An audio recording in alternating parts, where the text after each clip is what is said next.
काम ढूंढते ढूंढते ये लड़का शिमला के एक लग्जरियस होटल सिसिल के गेट तक पहुंच जाता है और अंदर घुसने ही वाला होता है कि तभी होटल के गार्ड्स इसे बाहर ही रोक देते हैं और अंदर जाने से साफ साफ मना कर देते हैं। लेकिन किसको पता था कि यही लड़का सिर्फ उसी होटल का नहीं बल्कि इंडिया के मोस्ट लग्जरियस होटल एम्पायर का मालिक बनेगा। ये कहानी है मोहन सिंह ओबरॉय की।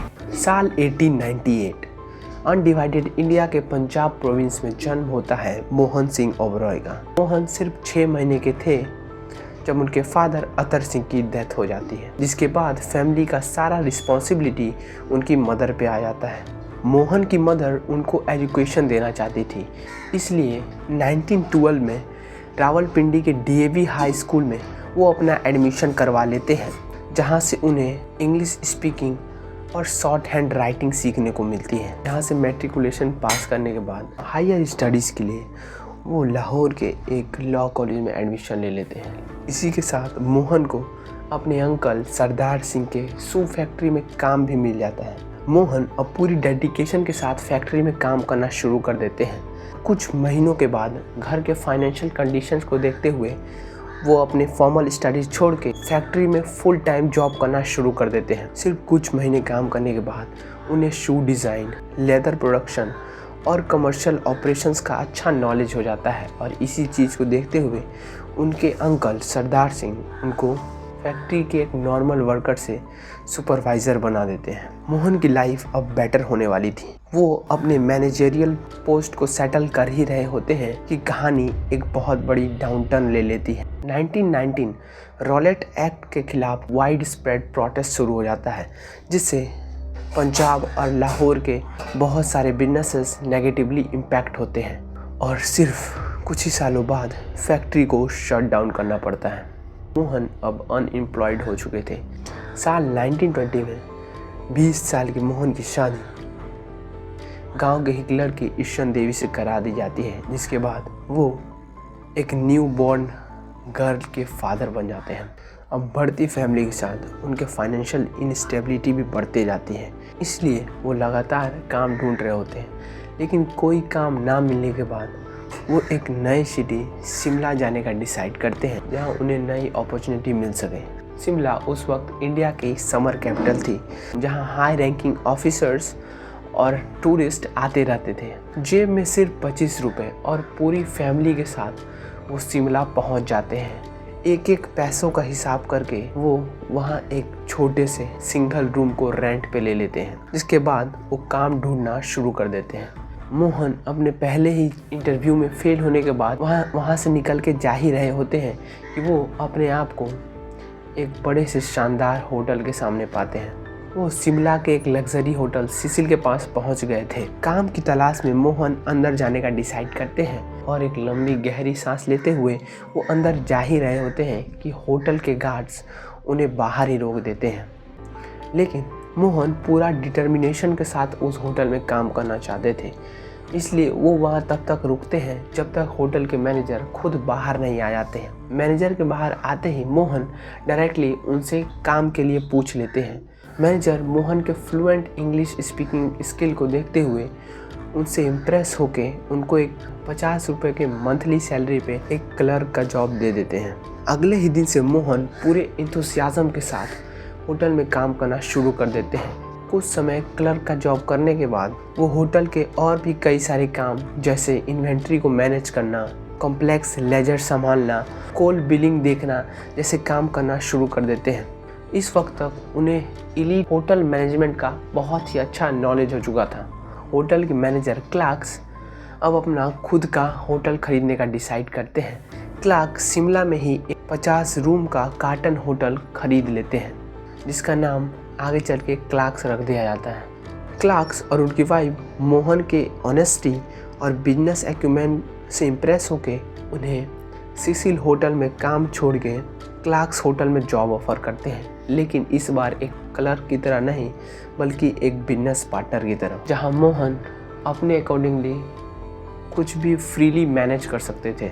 मोहन सबसे पहला जो काम करवाते हैं वो क्लार्क्स होटल के बार को अपग्रेड करवाना, ताकि वो गवर्नमेंट के यंग एम्प्लॉयज़ को अट्रैक्ट कर सकें।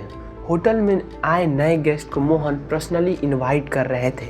उनके रहने से होटल की ऑक्यूपेंसी 80% से भी ज़्यादा हो चुकी थी। 6 महीने के लंदन ट्रिप के बाद जब क्लार्क्स और उनकी वाइफ शिमला लौटती है तो वो ये चीज़ देख के हैरान रह जाते हैं। क्लार्क्स अब थक चुके थे, इसलिए वो एक ऐसा डिसीजन बनाते हैं जिससे मोहन की पूरी लाइफ चेंज होने वाली थी। क्लार्क्स अपने काम से रिटायर होकर अपनी वाइफ के साथ हमेशा के लिए लंदन लौटना चाहते थे, इसलिए वो मोहन को 20,000 रुपये में होटल को बेचने का ऑफ़र करते हैं। मोहन ये बात अच्छे से जान रहे थे कि उनको ऐसा मौका कभी नहीं मिलता, इसलिए वो पैसों को अरेंज करने के लिए अपने वाइफ ईशन देवी के सारे गहने बेच देते हैं और बाकी के पैसे अपने गांव के मनी लेंडर से हाई इंटरेस्ट पे उठा लेते हैं, इस कॉन्फिडेंस के साथ कि वो कुछ ही समय में ये सारे पैसे चुका देंगे। 34 साल के मोहन अब क्लार्क्स होटल के मालिक बन चुके थे।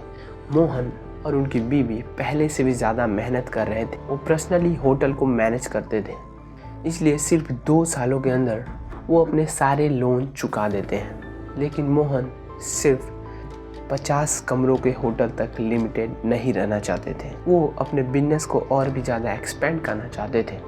कोलकाता का ग्रैंड होटल एक 500 कमरों का शानदार होटल, जो एक टाइम पे कोलकाता का सेंट्रल अट्रैक्शन हुआ करता था, जहां बड़े बड़े सेलिब्रिटीज़, रॉयल फैमिलीज़ रुका करते थे। लेकिन होटल के कंटामिनेटेड वाटर के कारण टाइफाइड से 6 लोगों की डेथ हो जाती है, जिसके बाद होटल की रेपुटेशन पूरी तरह मिट्टी में मिल जाती है और साल 1937 में होटल को परमानेंटली क्लोज कर दिया जाता है। जहां बाकी के बिजनेसमैन उस प्रॉपर्टी को एक फाइनेंशियल डेट समझ रहे थे, वहीं मोहन को ये एक अच्छा अपॉर्चुनिटी दिख रही थी। मोहन के पास अब 2 रास्ते थे। पहला, या तो वो शिमला में एक छोटे से होटल को लाइफ टाइम रन कर सकते थे। दूसरा, एक बहुत बड़ा रिस्क गेम खेले जिससे उनकी पूरी लाइफ बदल सकती थी। लेकिन मोहन बड़ा गेम खेलना चाहते थे। वो कोलकाता के ग्रैंड होटल को लीज पे लेने का डिसाइड करते हैं, जिसके लिए उन्हें बहुत सारा फंड की ज़रूरत थी, जिसके लिए वो अपने सारे प्रॉपर्टीज़ को गिरवी रख देते हैं। साल 1938 में लीज को मोहन के नाम पे साइन कर दिया जाता है, जिससे होटल का सारा ऑपरेशन मोहन के कंट्रोल में आ जाता है। होटल बाहर से तो देखने में ठीक ठाक लग रही थी, लेकिन इंटीरियर पूरी तरह डैमेज हो चुका था। पेंट्स झड़ चुके थे और दीवारों पे धूल की मोटी मोटी परत जम चुकी थी। होटल को फिर से ऑपरेशनल बनाने के लिए एक क्लीनिंग ऑपरेशन चलाया गया। इसमें पहले होटल के कोने कोने को अच्छे से साफ किया गया, फिर दीवारों से धूल की मोटी परत हटाई गई और दीवारों को फिनिशिंग देते हुए उस पर लग्जरी पेंट्स कर दिए जाते हैं। लेकिन सबसे बड़ी प्रॉब्लम तो अभी भी बची हुई थी, इससे होटल का रेपुटेशन खराब हुआ था। होटल का ड्रेनेज सिस्टम, जिसके लिए होटल के हर एक पाइप को निकाल के उसमें मॉडर्न प्लम्बिंग सिस्टम इंस्टॉल किया जाता है। मोहन पुरानी गलती ना दोहराते हुए अपना मेन फोकस होटल के क्लीनिनेस पे लगाते हैं। हर सुबह होटल के सारे स्टाफ्स के नेल्स, हेयर और क्लोथ्स को इंस्पेक्ट कर रहे थे।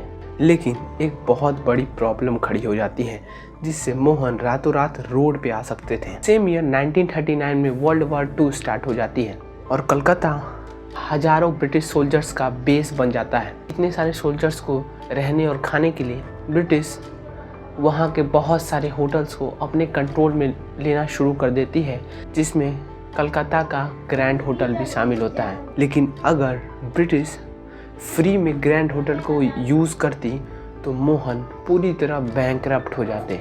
इसलिए वो डायरेक्टली ब्रिटिश जनरल से बात करके उनको ये कह के कन्विंस करते हैं कि वो लोअर कोस्ट पे सोल्जर्स को मैनेज कर सकते हैं, जिससे ब्रिटिश का बहुत सारा पैसा बच सकता है। मोहन को अब होटल को लोअर कोस्ट पे मैनेज करना था, इसलिए वो होटल के सारे लग्जरी इंटीरियर्स को बेसिक इंटीरियर से रिप्लेस कर देते हैं और होटल में जितने भी खाली स्पेस थे उन सब में सिंगल बेड लगा देते हैं। जिससे होता ये है कि पहले जहां होटल की ऑक्यूपेंसी सिर्फ 1400 लोगों की थी, वहीं उस होटल में अब 4000 सोल्जर्स रुके हुए थे। वॉर के ख़त्म होते होते साल 1945 तक मोहन के पास कई करोड़ के कैपिटल बन चुके थे, इसलिए उनका मेन फोकस अपने बिजनेस को पूरी इंडिया में फैलाने का था।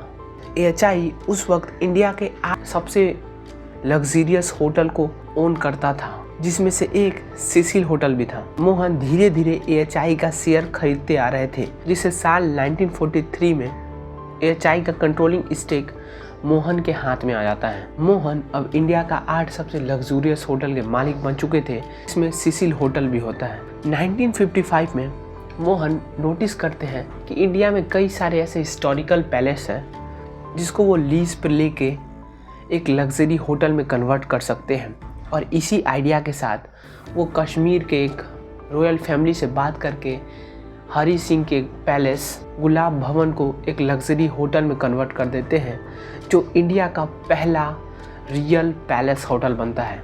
इस होटल के बनने के साथ ही ओबरॉय ग्रुप इंडिया के सबसे लग्जरी होटल चेन को इस्टेब्लिश करती है। 1970s तक Mohan Indian luxury hotel industry के अनडिस्प्यूटेड किंग बन चुके थे, और मोस्ट इम्पॉर्टेंटली इतने बड़े होटल एम्पायर को खड़ा किया है एक ऐसे बंदे ने जो खुद किसी होटल में क्लर्क रह चुका है।